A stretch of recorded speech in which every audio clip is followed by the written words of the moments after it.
Very warm welcome to all of you. This is a Zoom webinar. You can see us, myself and Joe Pringle. We are from Hempsource, but we cannot see you.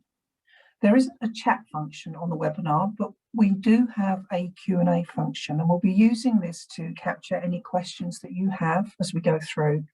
And we'll have time to revisit those questions at the end of the session. But the Q&A will be shared with the local authority team, who will respond fully to anything that we haven't covered in the session. The session is going to be recorded. We're recording it so that you can revisit at your convenience, but also so that colleagues who have been unable to join us this morning will be able to access this same information as we go forward. Hempsource have been commissioned by the local authorities to deliver this webinar. And the information session aims to provide an opportunity for you to reflect on current business issues and needs, including how COVID-19 has affected you. It will help to consider ideas and options to support business direction. And the information and tools included can assist to develop plans to balance service delivery with safety and sustainability to support now, next, and later. So this is the agenda for the session. We will aim to be finishing by 11:30. We'll start with a little bit of scene setting, thinking about what's changing in this market as a response to COVID-19 and as we come out of the pandemic.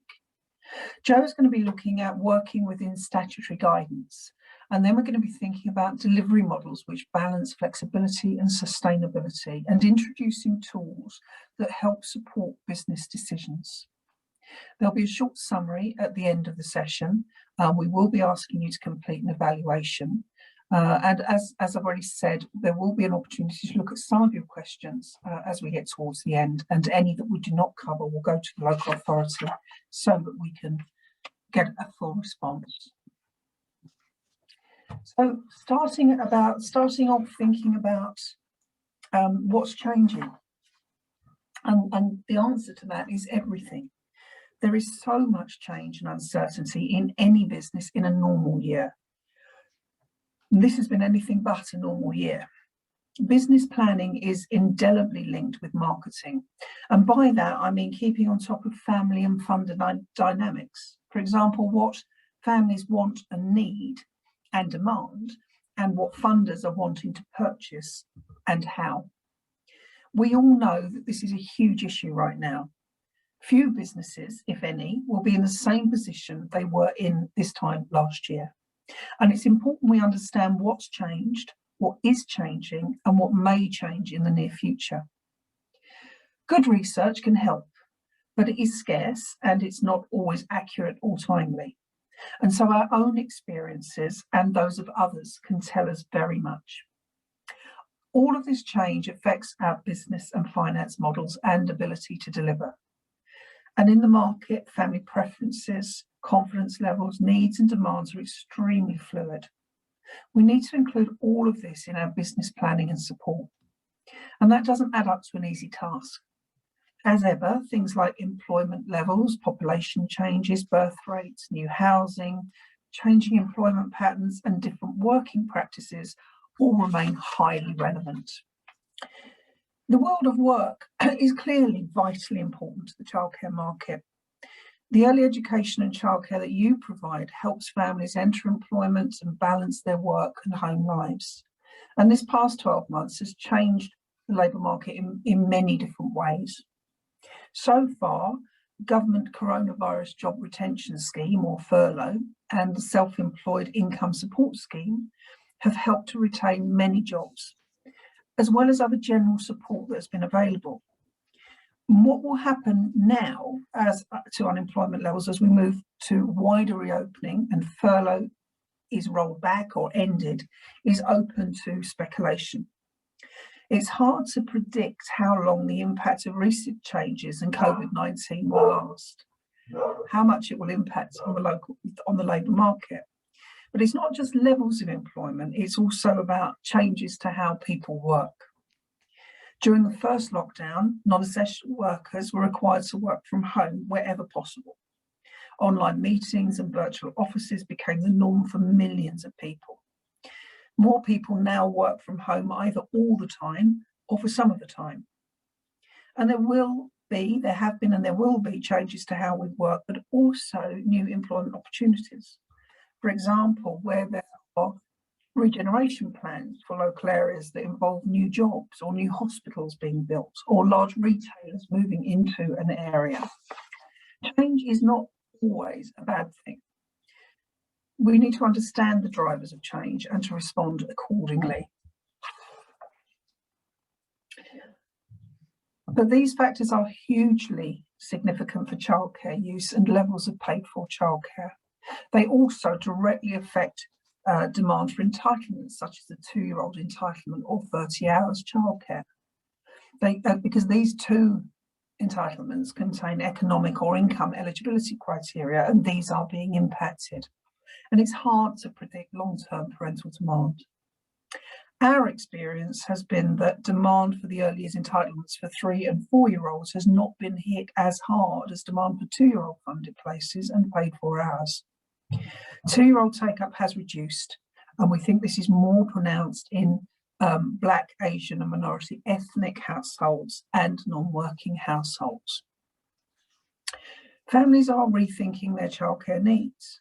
Changes in working patterns, for example, working from home for some or part of the time, may mean that parents don't need or want as much childcare as before, or different hours as they no longer commute to work for some or all of the time.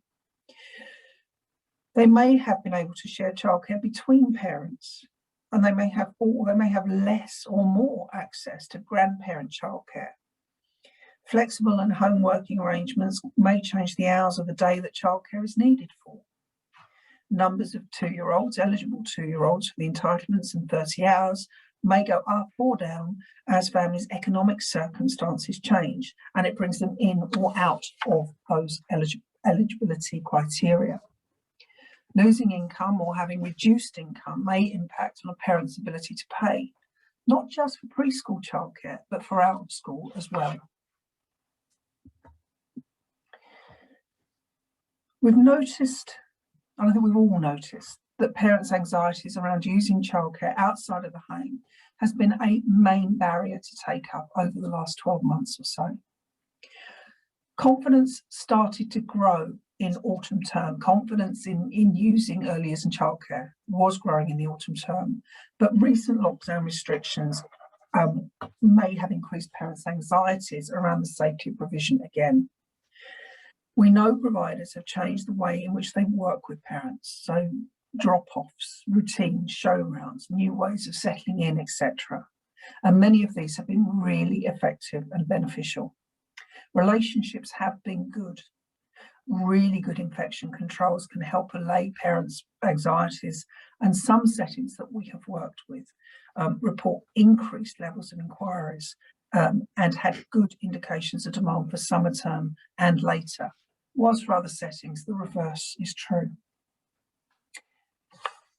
Handing over to Joe. Thank you. So everything has changed as Barbara started off, but in the world within which you are working as childcare providers, you are continually having to balance two things within the COVID environment that we have been working.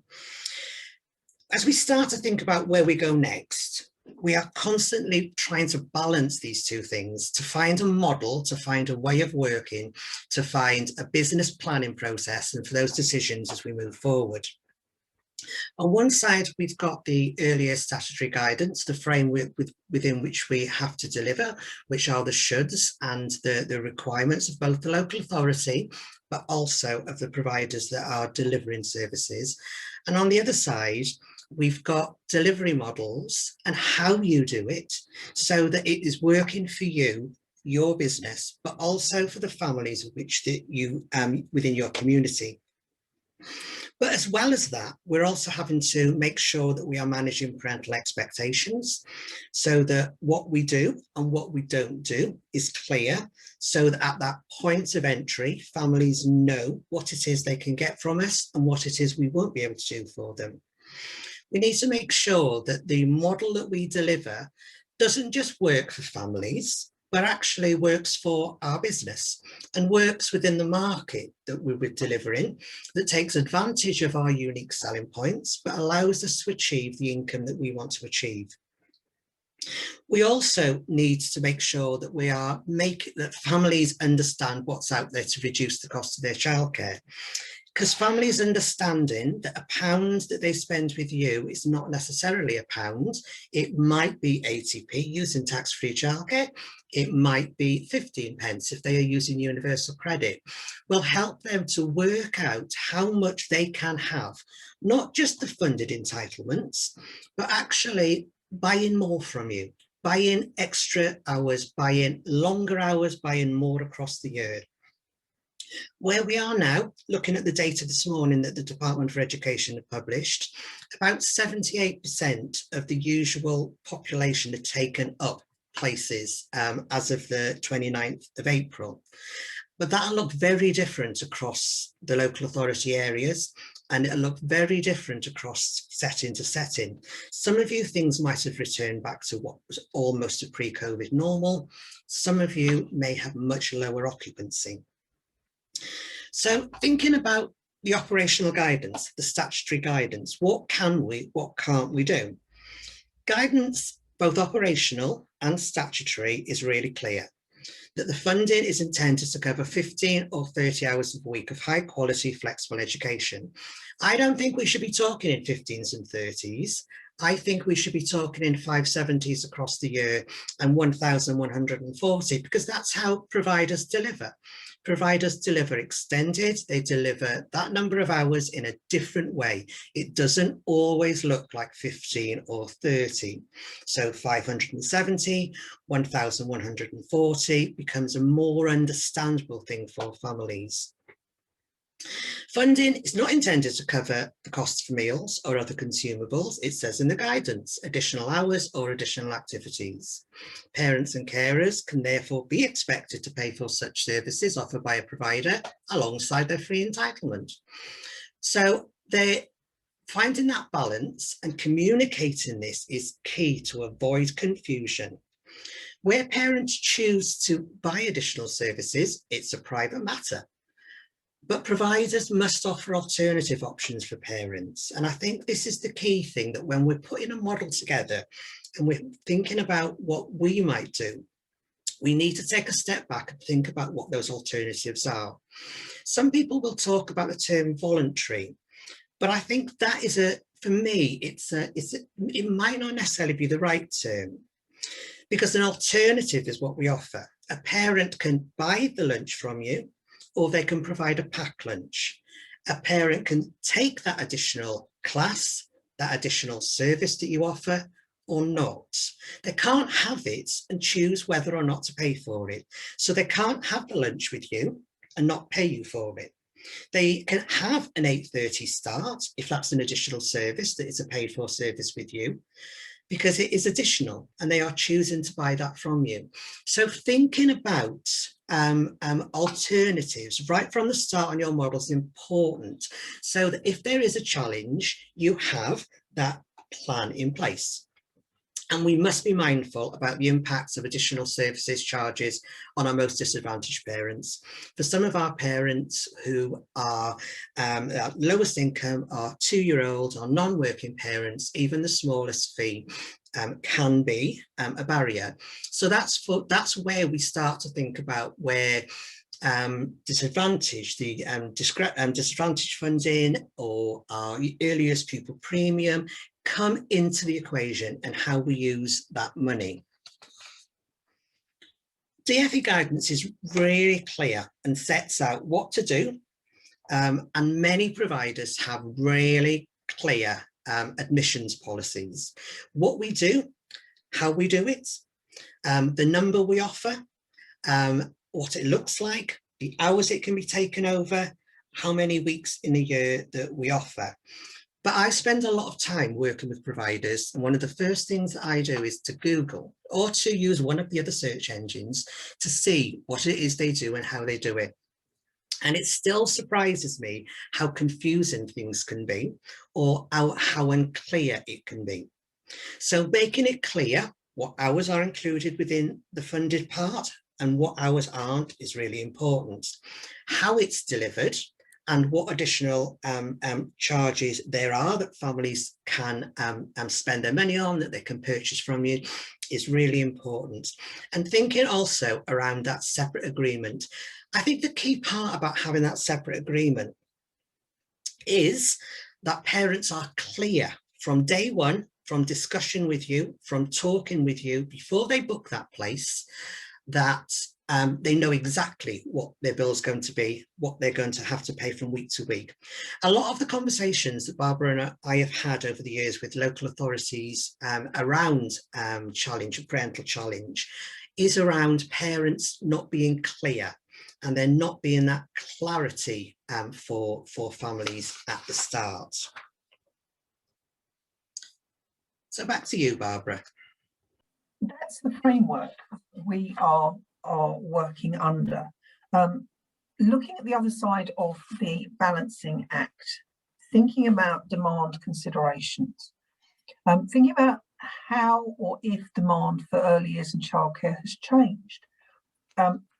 Thinking about those different worlds of work that we were talking about earlier, has there been a change in requests, preferences, needs and behaviours? And if so, what are the biggest changes? Is it for shorter days because people are no longer commuting? Is it for more flexible childcare because they're spending some of their time working from home, some of the time in the office?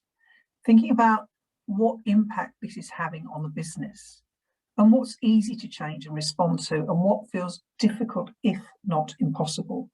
And taking the time to really unpick what's happening in a setting and a community will provide information which can be used to inform business decisions. It will help challenge embedded thinking and break myths and misunderstandings.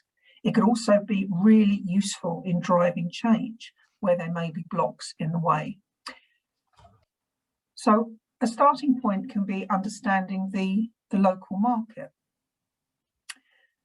Local markets, population numbers, eligibility numbers, other providers and services offered change all of the time. Having an understanding of the local area gives a good indication of general demand for and emerging changes or preferences. If we think back to the reflection activity on area characteristics and setting characteristics, thinking about how that local market has changed around you. When we're working with providers constantly, and one of the questions that I often ask providers is, have they changed their business model since the start of the pandemic? And a lot of providers may say, no, we haven't changed our business model. We're delivering the way that we have always done. But even outside of a pandemic, in a year or 2 years, populations will change, employment will change, demand for childcare and preferences for childcare will change. So this is something that we need to be doing on an ongoing basis, but particularly now. So thinking about whether there's any unmet demand, opportunities to take care of, there are opportunities that come from change. And there's a wealth of data that is available to support you to find out more about your local market and local demand to inform your decision-making processes. Office for National Statistics, for example, and there are other sources, can give you population estimates. How many children in the age ranges that you work with are there in your immediate area, in your local area, and what's happening to that population. You'll also be able to access forecasts about what's happening to that local population. So, for example, in many areas, the birth rate has decreased in recent years, and it may be forecast to decrease further. It's important to understand that at a local level. Will we have fewer births, fewer 1-year-olds, 2-year-olds, 3- and 4-year-olds in the next few years, or will there be more? The population of children aged over 10 is increasing as a previous spike in the birth rate works its way through that population. So that might signal a demand for an increase in out-of-school provision. Your local authority may include analysis of the population on their website or have information that they can share with you. It's worth looking and it's worth asking, but there are other sources of information that you can readily access. And as I say, Office for National Statistics is one of those. Another key area is new housing developments, and across the country, there are some really ambitious plans to increase the number of new homes. This will impact more in some areas than others, not just nationally, but within the two Northamptonshire local authorities. But there will be new home plans in all local authority areas. And knowing where those are, knowing where there are large new home developments, will give you insight into where demand for childcare may increase and over what time period. If there are plans for new schools in your locality, that is a really good indication that demand is likely to increase.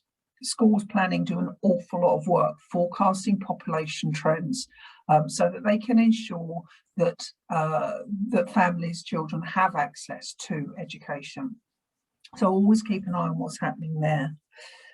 Think about any changes to employment. Are some employers closing their doors or downsizing their workforce? What's happening locally? Do you operate in an area where there's lots of shift work or weekend work? Because that will impact on demand. Are new employers setting up? And if so, what kind of employment do they offer? It also pays to have a good understanding of who else is operating in your local area. How many providers and what type? Are there any gaps in the market? Local authorities will have a directory of providers that will help you to explore this, but you can also research on the internet and ask around. It's not just about gaps, but it's about opportunities to link up. So continuing that theme of understanding the local market, understanding the services that are on offer and the fees being charged in an area, again, is vital information to inform financial planning and business decisions. So thinking about what other early years and childcare providers are offering in your area, and what flexibility does that give families when they are looking at their childcare needs and options. Thinking about when provision is open from and to. Is everybody opening at 9 or 9:30? Is there an opportunity for an earlier morning start? And thinking about what people charge, but we have to come back to that because all early education and childcare settings will have different costs of delivery and often charge different fees. So for example, if one provider has a mortgage and another local provider has a very low rent, their premises costs will be very different. So their costs of delivery will be very different. And whatever is charged should be based on actual costs and expected profit, not on what everybody else around us is charging. It might sound obvious to say, but such a practice is reasonably common. So there are kind of 4 quick questions that you could consider. What do other childcare providers offer in your area? What flexibility choices do families have? When are they open from and to, and what do they charge? As shown on this screen.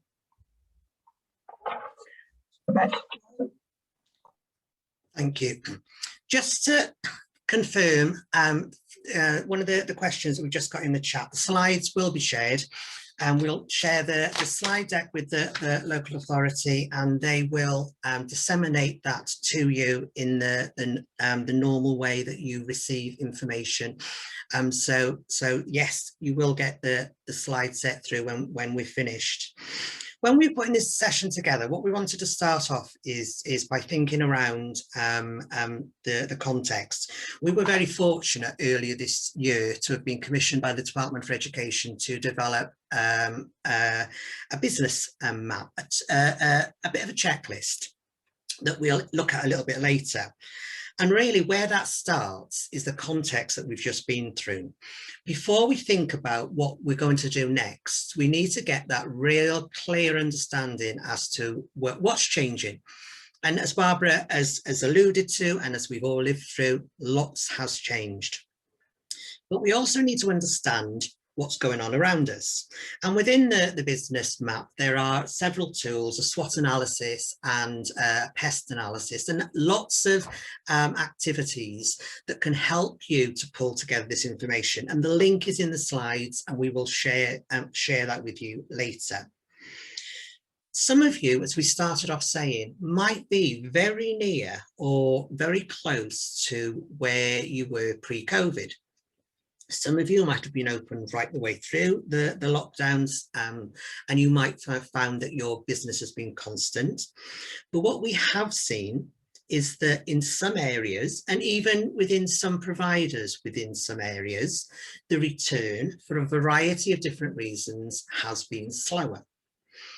What providers, especially those of the early years entitlements that are funded by central government, had was that level of revenue coming in for those places. And we recognise that some sectors will have been hit a bit more than others, depends on locality, but also, you know, our out of school sector, paid for hours, demand is changing. So we need to maybe start to just take a step back, to stop, to reflect, and just to think about where we go next. Because if we continue to do what we've always done and it's working, fantastic. But if we continue to do what we've always done, and we've seen a decrease in take up, in occupancy levels, and have a forecast as we move forward, then we need to do something. And it might be around marketing, it might be around parental anxieties, it might be around thinking slightly differently about how we promote our business to encourage that take up. It might be that the world of work within the cohort and families that we provide services to have changed. So therefore, we might need to change. And for some, it might be a slight tweak.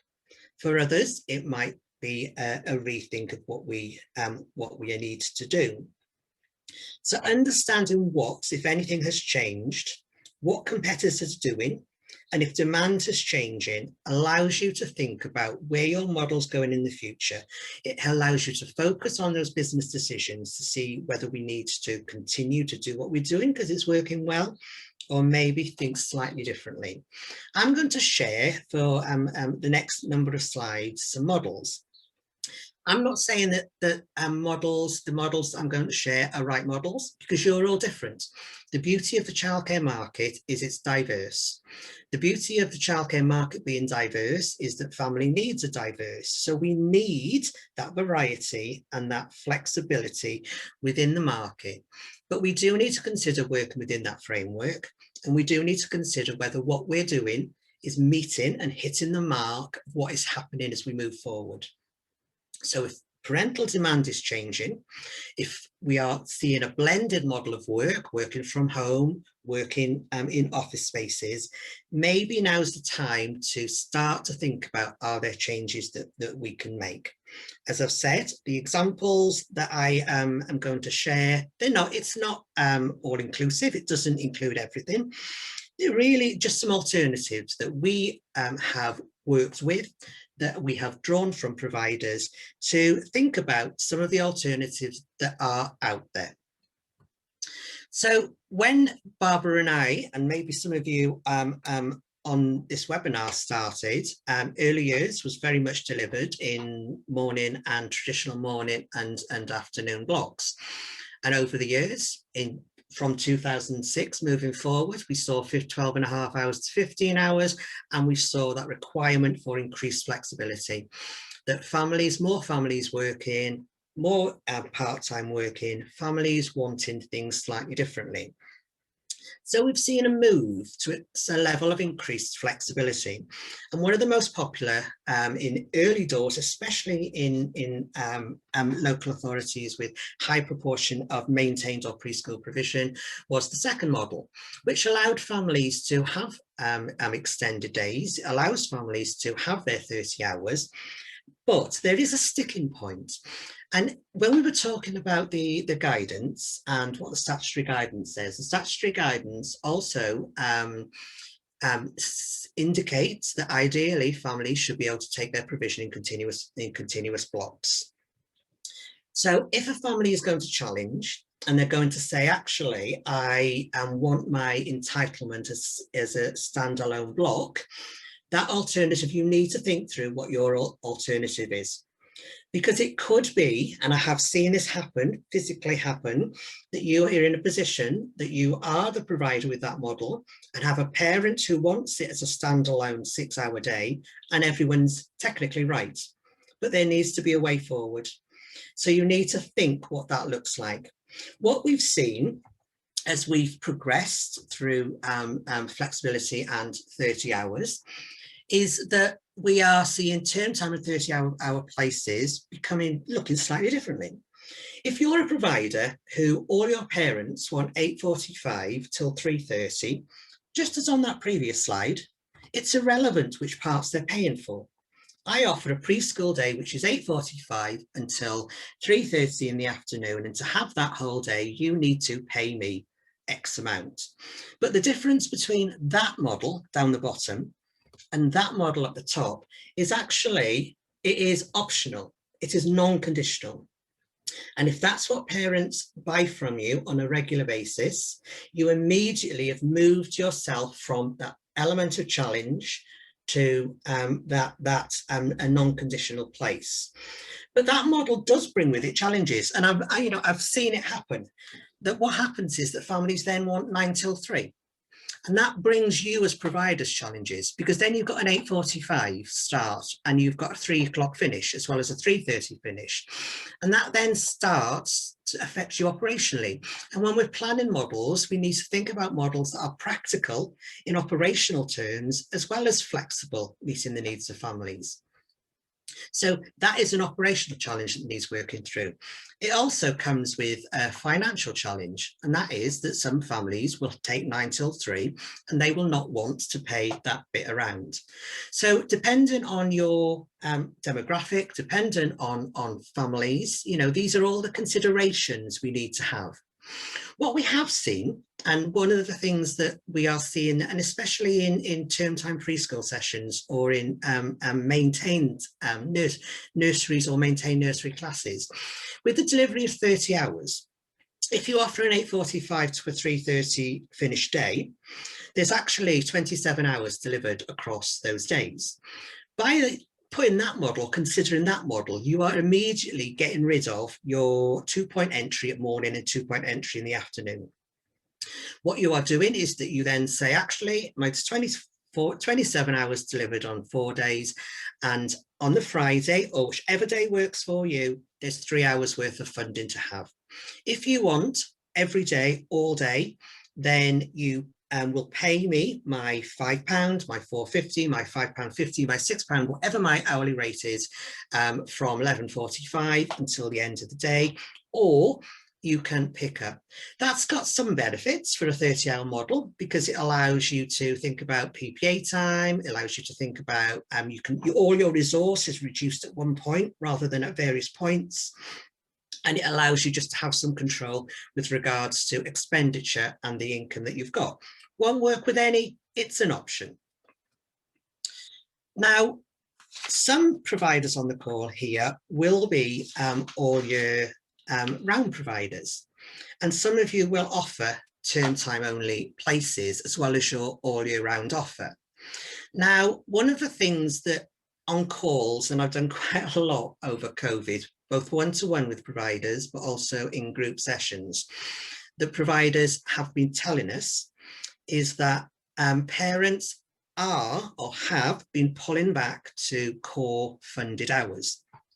Now, that has implications for a full day care who is open 8 till 6, because it means that there's 4 hours every day that you have lost income for.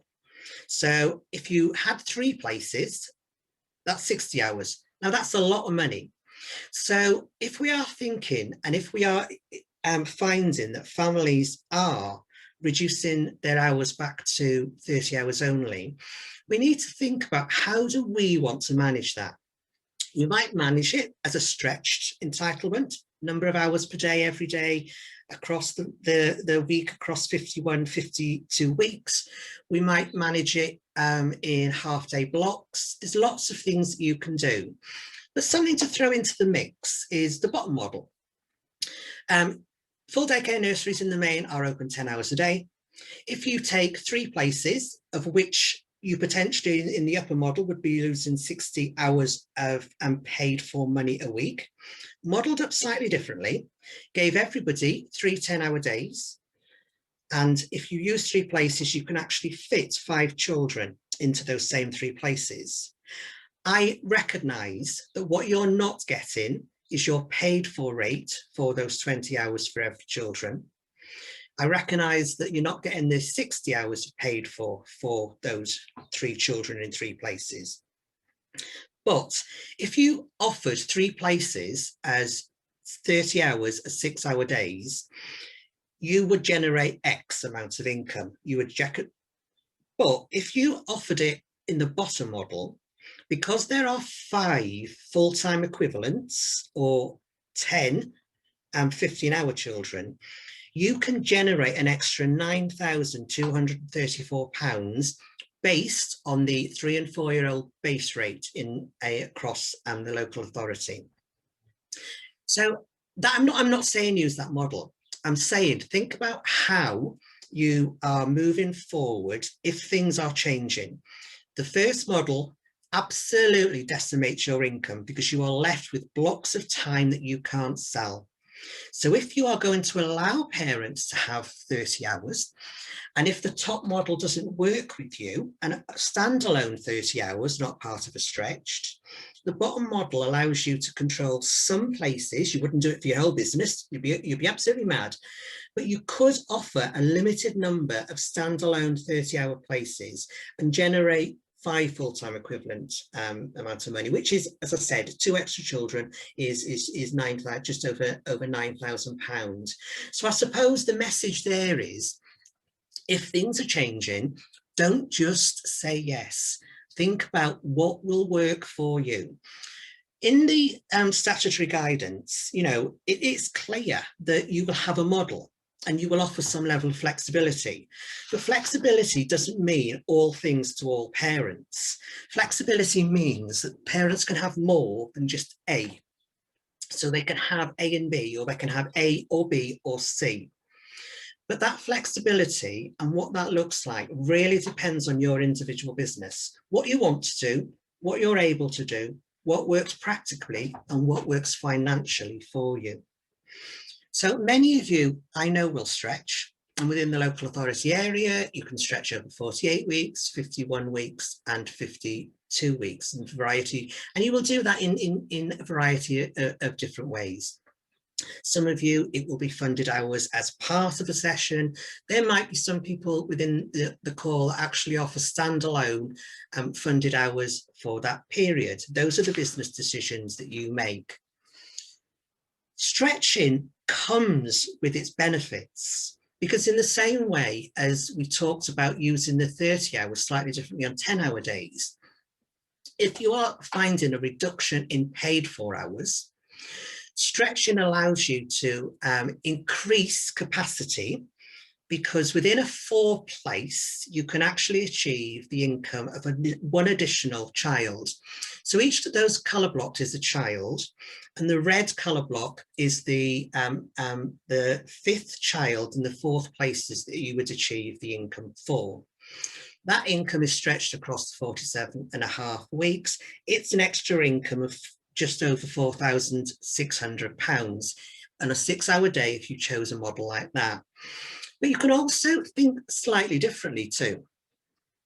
One of the reasons why some families don't buy holiday care and stick to term time only, if you offer a term time only funded model in a full daycare or a longer provision, is that 6 hours a day, 5 days a week, 6 weeks of the year over the summer holidays is a lot of extra money to find. It also messes with your universal credit and your benefit system. So the option 2 for this model, something just to think about, is that the red blocks actually become the paid for hours. So a family gets 24 hours for 47 and a half weeks. They get 1,140 hours across 47 and a half weeks. And I like 47 and a half weeks because it divides into 24 and 12, and I like to keep things simple. Each of those families, there's only 4 of them in the Model 2, buys from you 1 day, so 6 hours. And they can buy the extra hours as well if they want to buy those.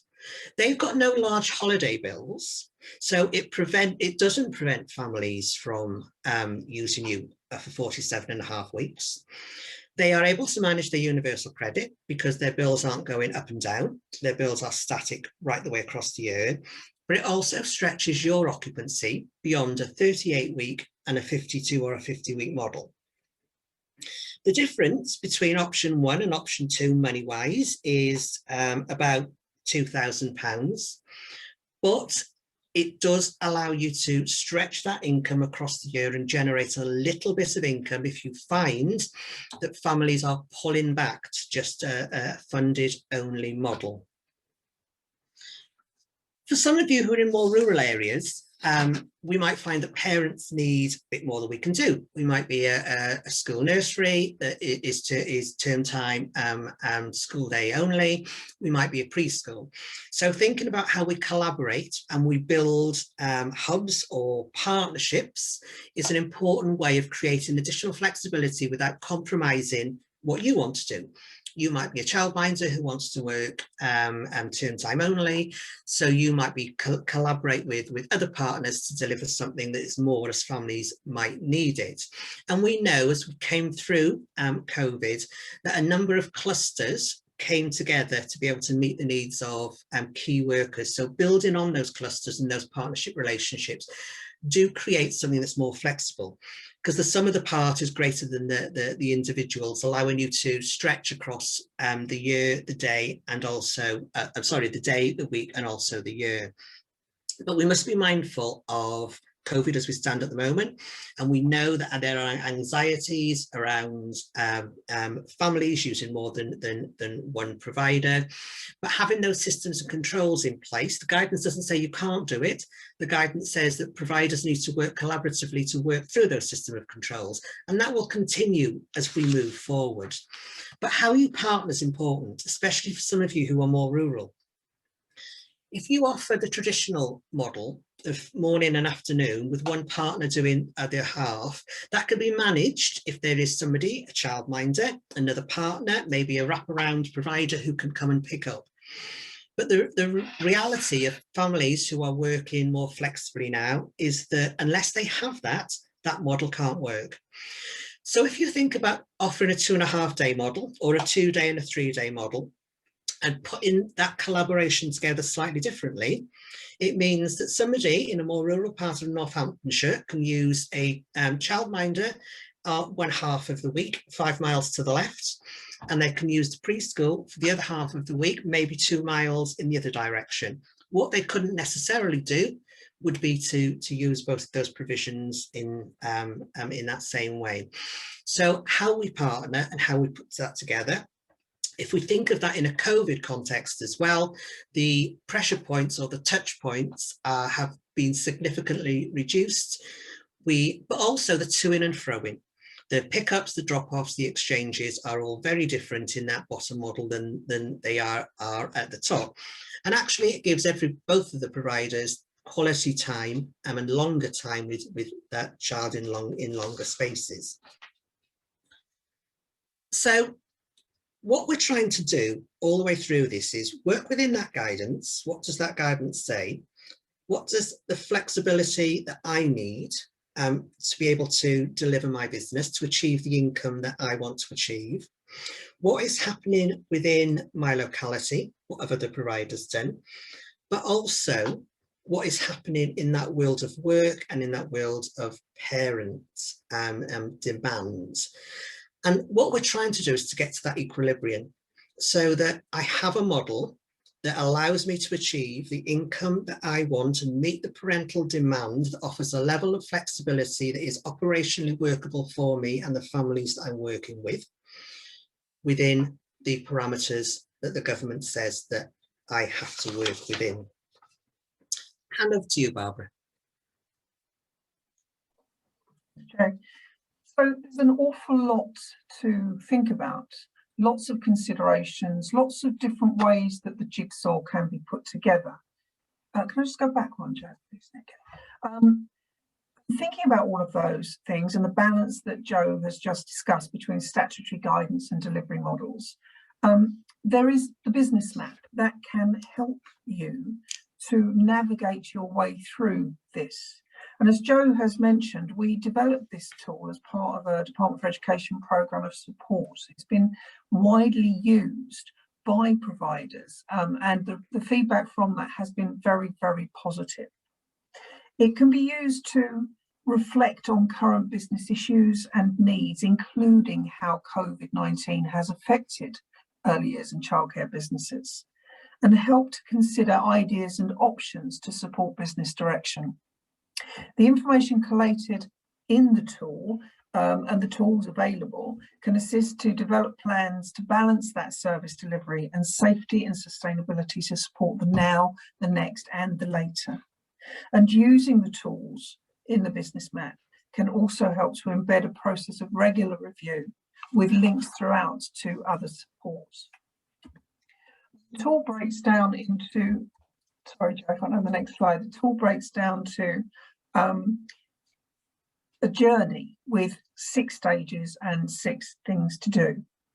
It starts with a what's changing section, and we started with that today, thinking about the impacts of COVID-19 on employment and parental demand, thinking about changing populations, the changing world, nature of employment as we go forwards and come out of lockdown, and thinking about how this then affects the setting, how it could impact on the setting. There are tools to find out more.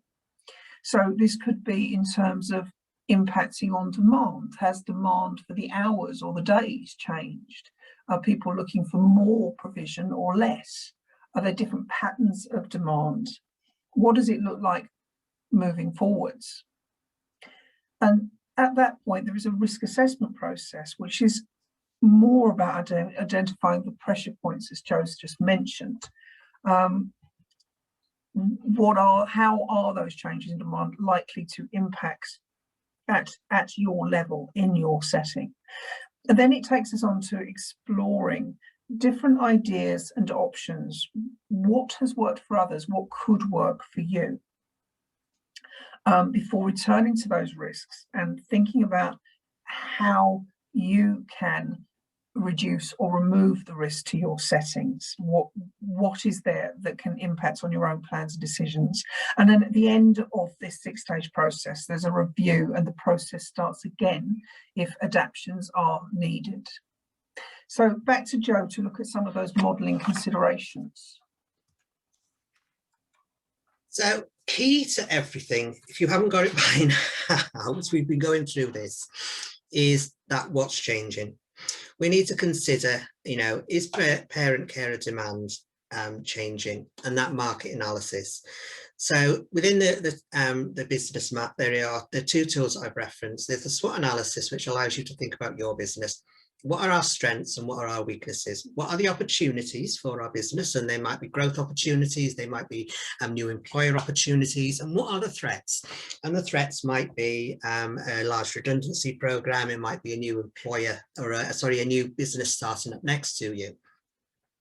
But also what we ask or encourage you to do is a pest analysis, which is thinking about what are the political, the environmental, the social and the technological things going on around you that can help you to understand that wider.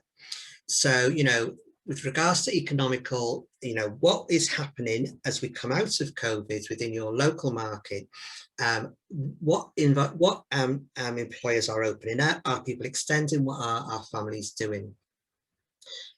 That information will help you to think about your model, but that sits alongside other information around understanding occupancy, understanding what parents are asking for, reflecting what take-up has been like over the last 12 months, and looking at what your occupancy looks like moving forward. You should normally have a term-by-term pattern of occupancy. And in the main, unless there are discrepancies in birth rates, or you've had a sudden growth in providers within the market within you, that'll be static. Normally we might be 60% full in September.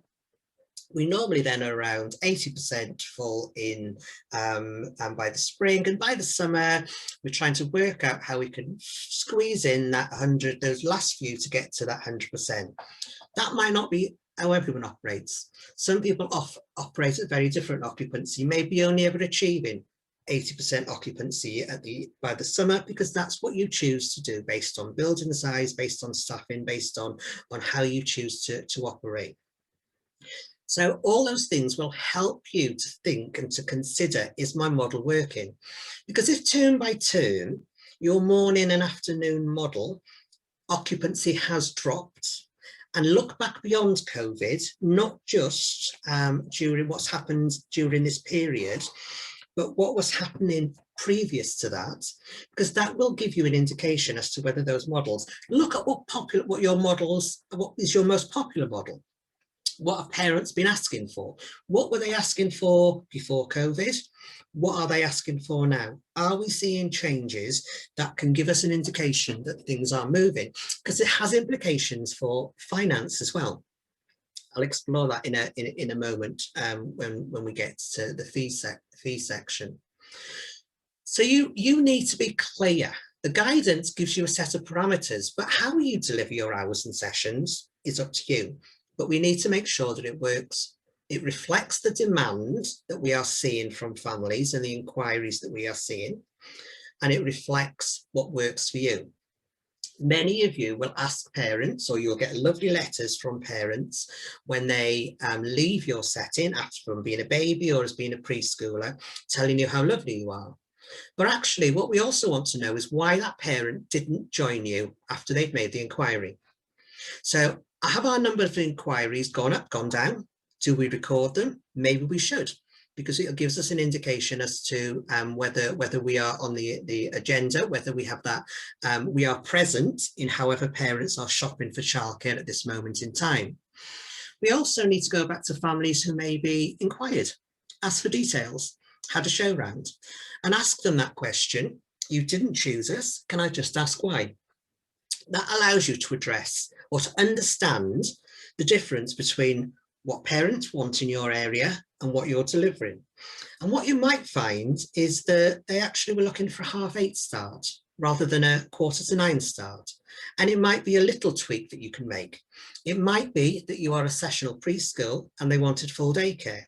That might spark some discussions around how we can partner, so that within our rural area, we can meet the needs of working families. They haven't got to travel down to wherever the nearest urban connotation is. They can stay with us because we work more collaboratively.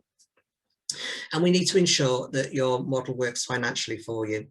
So we need to complete the break-even cost analysis. And I'm sure most of you, or lots of you, will have, but I meet providers very regularly who don't know what their break-even cost analysis is. I think that we should understand our break-even and our break-even hourly rates and our cost analysis based on the different age groups. You may choose to charge a flat fee, but understanding your cost of the different elements of your business is really important, because my basic maths tells me that to deliver for an under 3-year-old is twice as expensive as it is just staff, if we're just looking purely at staff costs, than it is for a 3- and 4-year-old. So what you choose to charge and how you choose to put your fee structure together is absolutely up to you. All I ask is you understand which are the most expensive bits of your business, and actually where are the biggest losses, and how is your business compensating. It might be losses across all of it, but at least you understand that, and you're then putting together a fee structure that makes sense for you. So within the tool, there is, within the business map, there is a walkthrough for anyone that hasn't done their break-even analysis before. First part is based on 100% occupancy. You never ever build up your finances being 100% full if you never are. And actually, by the nature of childcare, we rarely are, There's not many providers that are full from September 1st or whenever your business year starts.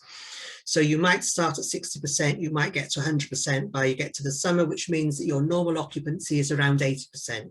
So we should be building up our forecasts, our finances, and working out our budgets based on our normal occupancy, rather than being 100% full, because we're just setting ourselves up to fail, because we're going to have a hole in our budget before we've even got there.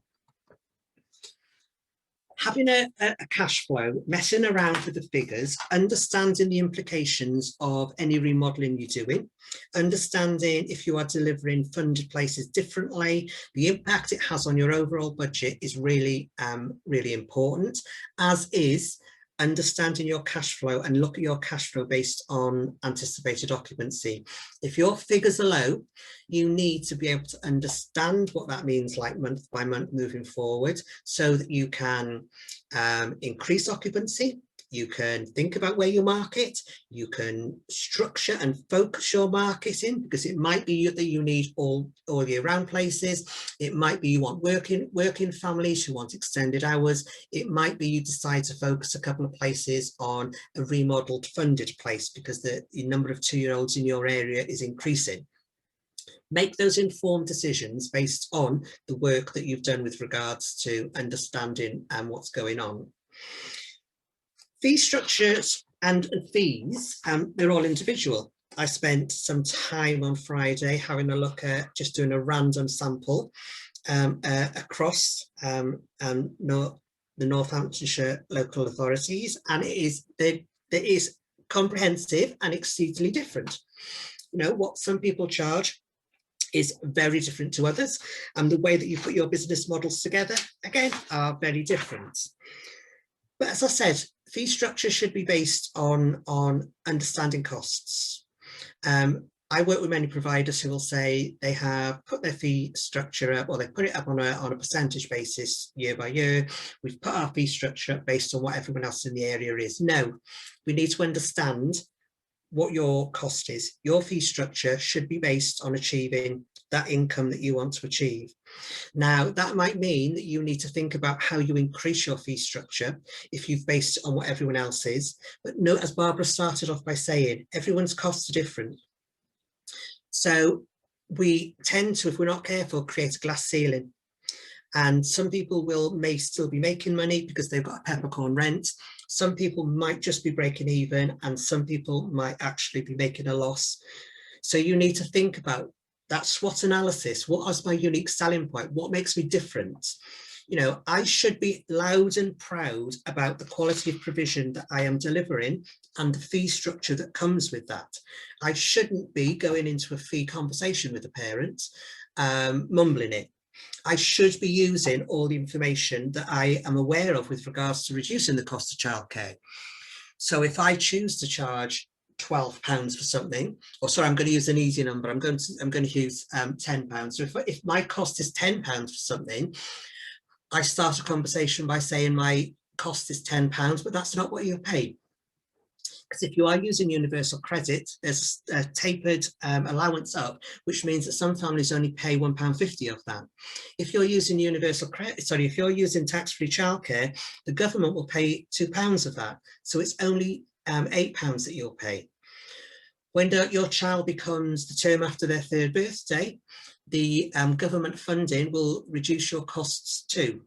So we think about how it's all in the cell. How do we sell? Be loud and proud and think about how we sell what it is that we're doing. Your fee structure. The other thing I think that my experience we need to watch out for is how much does it cost to deliver? And when we are setting up a fee structure that is £4.90 for an all-week baby place, £6 an hour for I'll spy alone one day for one day, £5.20 for a school day. Which one of those is your break even?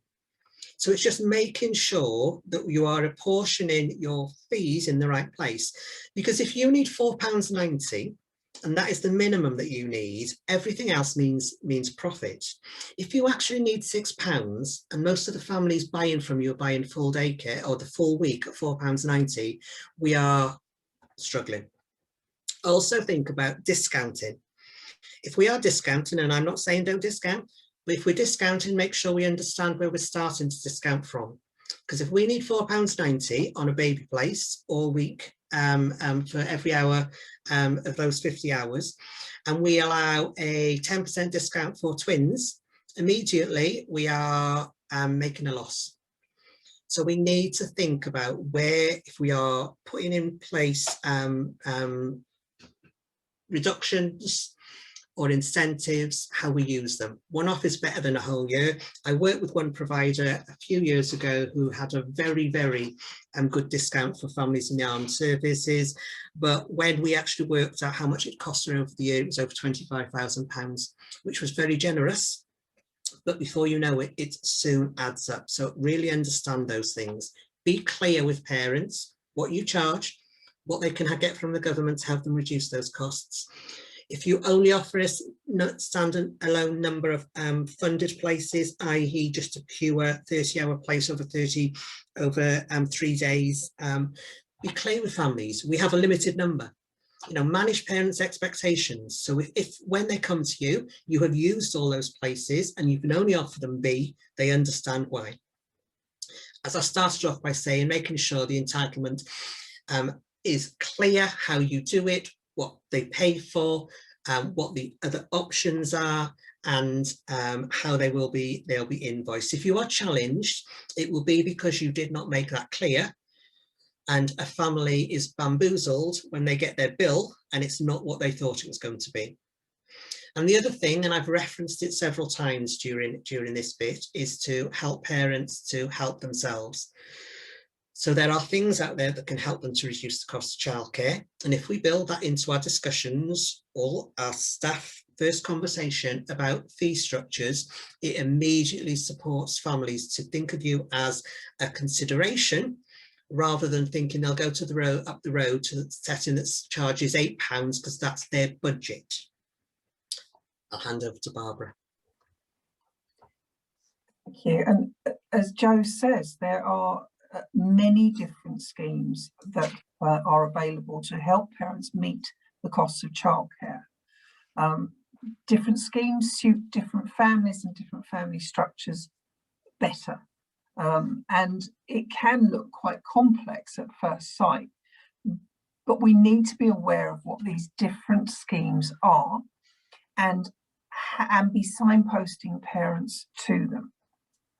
Now more than ever, parents will be looking to reduce their childcare costs, and it surprises me always that not more people are aware of some of these schemes. So I'm going to touch on them. I won't go into a huge amount of detail, but I will come back to it. The website at the bottom of this slide, the childcarechoices.gov.uk website, is the place we go to, and we should be directing parents to go to find out more information, including which scheme is best for them and their families. Because on that website, there is a childcare costs calculator, which parents can access, which they put in the details of their family and their family structure, and it will help them identify which schemes work best. Because not all schemes can be used together. Some can. So a family can have the early years entitlements and tax-free childcare, for example, or the early years entitlement and universal credit. What they can't have is tax-free childcare and universal credit. So it's understanding the differences and which one package of support works best for that particular family is key. But just to touch on what some of these are, and I'm sure many of you will be familiar. But tax-free childcare is for working parents, which includes self-employed parents. The eligibility criteria for tax-free childcare are broadly aligned with the eligibility criteria for 30 hours childcare. So parents who are earning less than £100,000 and more than the equivalent of 16 hours a week at national minimum wage, which currently would be about £139 a week. So very, very broad income criteria. It's for families who aren't receiving tax credits, universal credit, or childcare vouchers, and that's the bit we need to understand. It's for children 0 to 11 or up to 16 for a child who is disabled. And it works that every £8, for example, the parent pays into their online account, the government tops up by £2. And for disabled children, that top up is doubled. So it's up to £2,000 a year for all children, up to £4,000 a year for a child with SEND. So as an example, if the childcare bill were £830, with tax-free childcare, the parent will pay £664 and the government would pay £166. Childcare vouchers or employer voucher schemes, these were closed to new entrants from October 2018 because they've been replaced by subsequent schemes, but you may still have some parents who do receive childcare or employer vouchers. And this is a scheme that allows working parents the opportunity to swap part of their pre-tax salary to pay for registered childcare. And as a result, they make savings on their tax and national insurance contributions. It's up to £933 per parent per year, with each eligible parent paying a maximum of £243 a month into their salary into their childcare voucher account. Universal credit, childcare element of working tax credit. For universal credit, the parent must be working or due to start work and claiming universal credit. Joe's already mentioned this. It can pay up to 85% of childcare costs for a child under 17 on a sliding scale. So a parent may only pay 15p out of every pound charged. And with universal credit, upfront costs should not be a barrier for families. And they need to be talking to the job centre work advisors to find out how that works. We have other types of support. I mentioned tax credits. This is for working families in the UK with children under 16 or under 17 with SEND, and that can pay up to 70% of childcare costs up to a cap. Different things like Care to Learn, which is for parents who are studying at school or in sixth form college, helps them through college if they're in further education. It's a weekly grant. Flexible for support fund, number of different ways, the principal ones being tax-free childcare and universal credit, but a number of different ways that can support the parent to reduce the cost of their childcare. And if you're looking at your fee structure, I think it's really important to bear this in mind and make sure that we are explaining it to parents and communicating to parents, but the website will be the place to direct people for more information and to work out which scheme would be best for them. Back to Joe to look at tools to support business decisions. I will talk about this in a moment, but I've just got a couple of things that I meant to cover off that I haven't. The one is that when you're looking at your finances, you know, at the moment, income might have dropped with paid for hours. So for those of you who do offer funded hours, we need to make sure that you are maximising all the funding that's available. So this is the time, if you're not very good at completing your early years pupil premium applications, to make sure that you do. It is only 53p an hour, and it is only for 570 hours for the whole, you know, for one child. But it's the difference at the moment that we need to make sure that we are accessing deprivation or anything else that is out there and appropriate for where we are, our settings and our communities, and that we are accessing our Disability Access Fund or any of the funding that is out there to enable, because that amount of that funding means that you have got your budget to be able to use for something different. I was thinking a little bit around out of school provision as well. And at the moment, there are lots of things going on. And what we do know is that one of the things that has been hit quite hard has been out of school provision. It going, you know, throughout, as restrictions and as anxieties have decreased, it seems to be one of the areas where families have flocked back very, very quickly in some areas into some providers, or what was sustained right the way through, or areas where providers are really struggling because families are finding different ways of making it work, making shorter hours work, not necessarily needing. So it's about thinking around how, and I don't know what the opportunities are locally, but one of the new programs that is being delivered across England is the holiday activities and food program.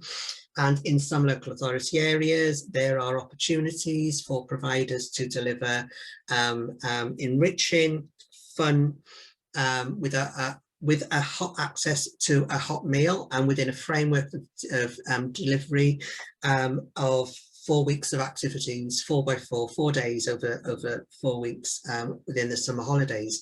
It might be an opportunity for some out-of-school providers. It might be an opportunity to generate some additional income if you can meet the framework and you can work within that over those summer holidays whilst your numbers build up, whilst employers work out what work really looks like now and working from home looks like, and while we start to get back to a new norm. I think one of the key activities for all providers, if we're not already doing it, is what does September look like? What does September look like? And we should be marketing what September looks like, not necessarily what now looks like. So if we think September is going to be different, we need to be using every discussion with a family that makes an inquiry with us now. We need to think about our marketing. And these are all elements within the business map. Who is our market? Where do they meet? Families no longer stand on corners chatting. Families no longer, or they're starting to, but maybe revisiting family and toddler groups or doctor surgeries. We don't hang around in supermarkets anymore looking at notice boards. So where do families meet? Key is making sure that you are visible in a virtual world. Some of you, I've had a look, have got very lovely and very clear websites. Sometimes when I'm working with providers, I can't find them. And if I can't find them, it means a parent can't find. And I would suggest that most parents now are shopping based on Families Information Services, childcare.co.uk, online search engines, and through Facebook groups, local mumblers, parent groups, those sorts of things. So reflect on your marketing, but also reflect on your messages. You know, start to think about what are the concerns, the anxieties that families have shared with you, and are we clear about that we are putting things in place to overcome them? If we are a forest school, if we have a lovely outdoor area, are we now talking about how long we spend outside? If family anxieties are around being inside and the virus, do we make it very clear in a number of languages that our families come from what our control measures are and what we have put in place? For some of you who might be in large rented buildings with big windows that might have been called drafty previously, now becomes an opportunity to be able to talk about your light, well ventilated provision. So how do we turn some of those weaknesses into opportunities or things that might have been threats to us? The business map can be accessed at this point. If some of you might have joined our national webinar and you might have used it, it's a guide through. It will take you through. You can use it individual parts, because I know some of you on this call will have departments, will have packages, will have very, very good business management information systems. But if you are not, if you are a small preschool, if you are a committee member of a preschool, that's where I started. If you are an owner of a small day or a day nursery that doesn't have these packages, it's a bit of a prompt and a challenge tool. It can help you to think, to guide you through and to think you through. There are loads of other free things. On the National Day Nurseries National Day Nurseries website, there are business tools there. On the Early Years Alliance website, there's a cost of delivery. For childminders, you've got the PACey. There's a whole business element up there, and there's a small group cost calculator. All these links are in the business map, but they'll be in the slides when they come through to you as well. So lots of tools out there. Some of you might want to work through some of the manual calculations, because it's useful to understand the calculations, because then you know if the answer is right. The danger about sometimes, and I was always taught when I was, and this was a long time ago when I was doing IT, when it was an Acorn Electron, I'm sure, that rubbish into the computer is rubbish out. So understanding the workings of how to work out your break even, knowing how many children you need to be able to bring that additional member of staff in, or to recruit to that other post, is really important. You might choose to operate a waiting list that allows children in as they come, because you know you'll break even by the end of the year. You might choose to operate a waiting list that children join, or you bring a member of staff in and they can join when you get to 4 children, because you know that's how many children you need to be able to bring in that member of staff. It doesn't matter which way you do it. The message is to understand the business decisions that you are making. So that is an awful lot of information. The slides will come out to you. I've noticed that we have some questions in the Q&A.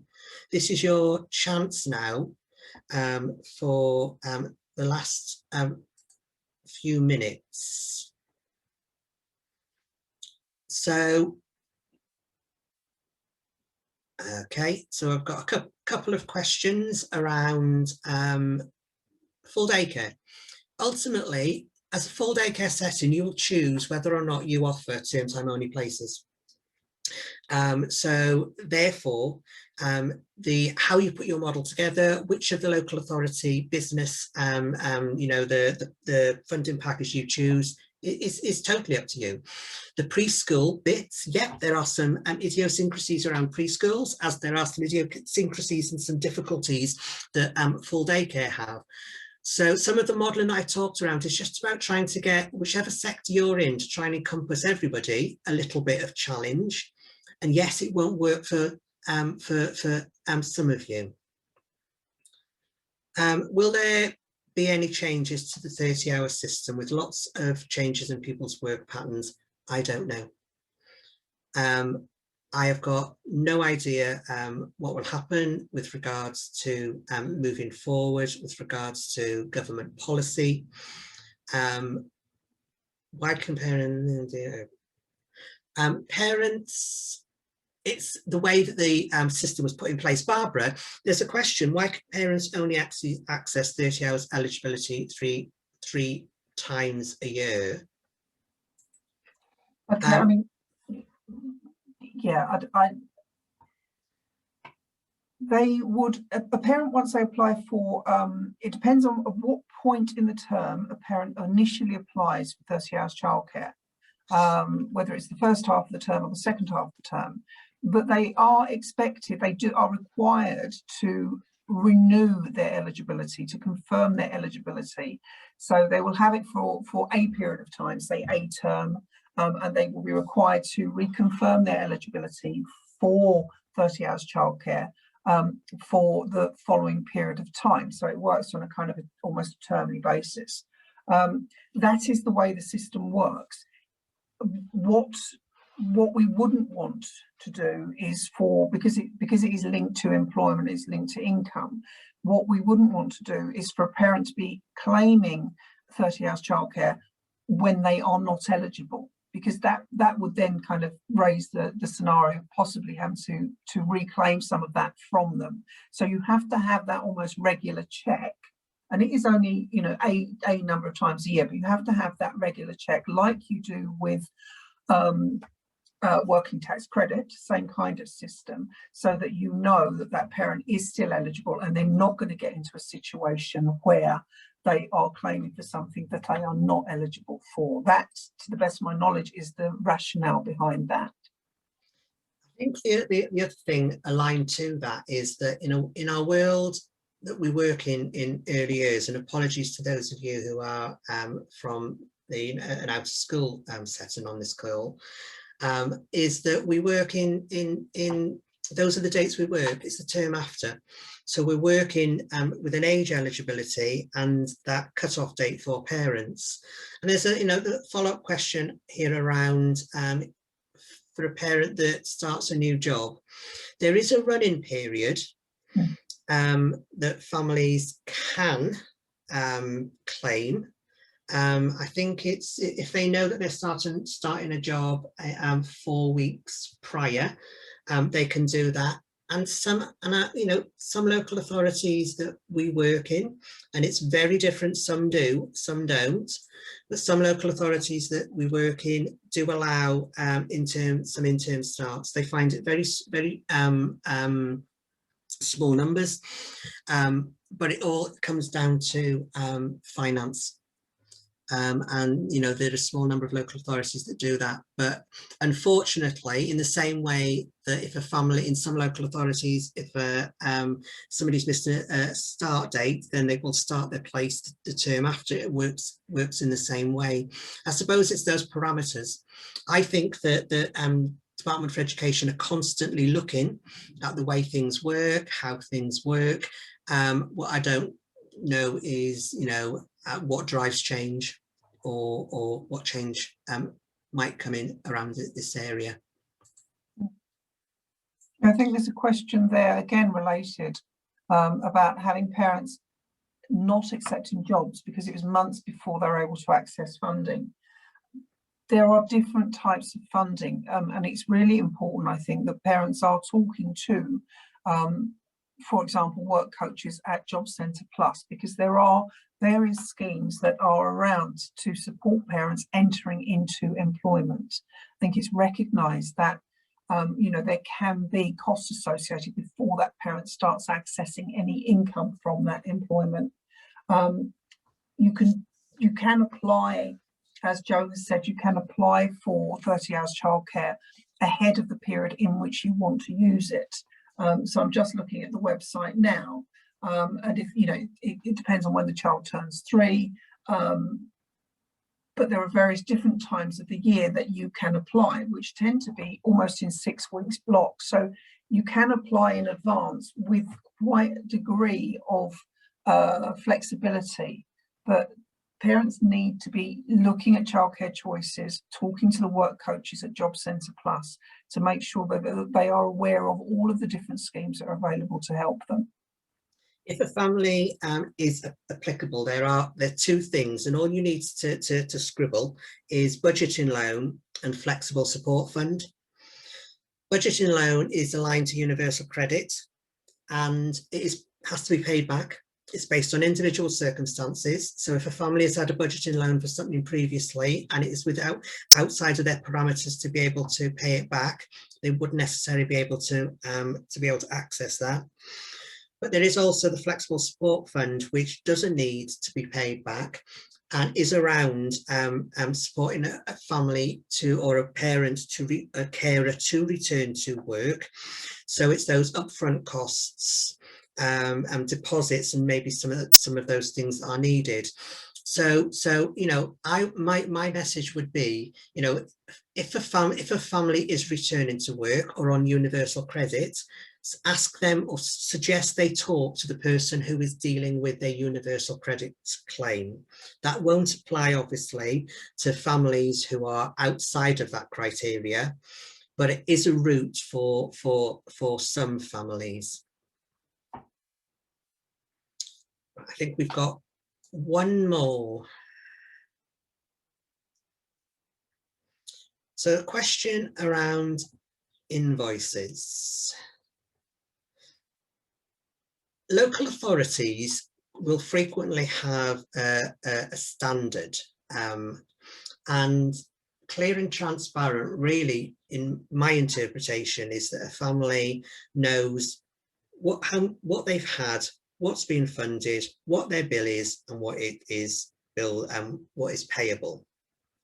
I'm going to suggest that I take this question and we ask the local authority to make sure that that is clear, because different local authorities have slightly different expectations, and some actually have templates.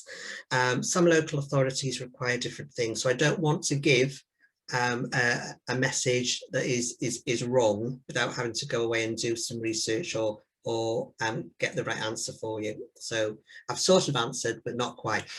What it is they're getting from you, what it is they're funded, what bit they're paying for, and what hours they're paying for, what services they're paying for. So it is really clear that when they get their when they make their payment, that's the bit that they're paying for.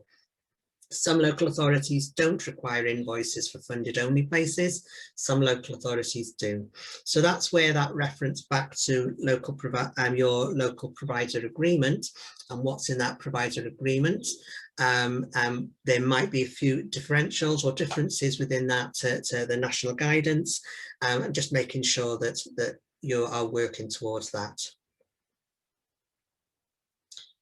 Well, I'm going to say thank you for those few queries, and thank you for no problem at all for whoever needed to leave early and thanked us for the session. I hope it has been useful. It's really difficult, these sessions, to know how much to put in and what not to put in, because we're trying to deliver a session for a wide ranging audience, from potentially out of school to nursery to full day care. So we try and stress those principles. Parts of it are applicable to, some of it will be applicable, but some of it might not be applicable, but it's which bits do we leave out. We very rarely will, or very often will deliver a session specifically to a sector, so that we know we're talking specifically around that. So hopefully it's given you some food for thought. Hopefully for some of you it's confirmed what you're doing is right, you're on the right track, and maybe you'll go and have a look to see whether or not there's anything you can add to your work. Maybe for some of you who have concerns, it has given you some ideas. For some of you, it might be nothing new, and for those of you who have come along and haven't taken anything away, I do apologise, but hopefully that the fact that you're still here, it must have been entertaining. We will send the slides onto the local authority. We'll send the frequently asked, or the questions that we've got as well, to make sure that you get an accurate response for those that we've not been able to give that to. You will also get emailed an evaluation link from us. If you could please fill in that evaluation, that would be great. We always want to know, in the same way that you do as providers, what we've done, what we could do better, or what might help. So thank you very much for being here. If you have any queries or questions, or things aren't clear, please do go back to your local authority officer, who will be able to help, or if they can't, they have a link to us that we will be able to clarify anything that might not have been clear for you. So on 29 minutes past 11, I'm going to say thank you very much. Please do excuse the fact that when I end this call, it will disappear for all, but otherwise some of you still might be logged in after lunch. So thank you very much, and goodbye to all.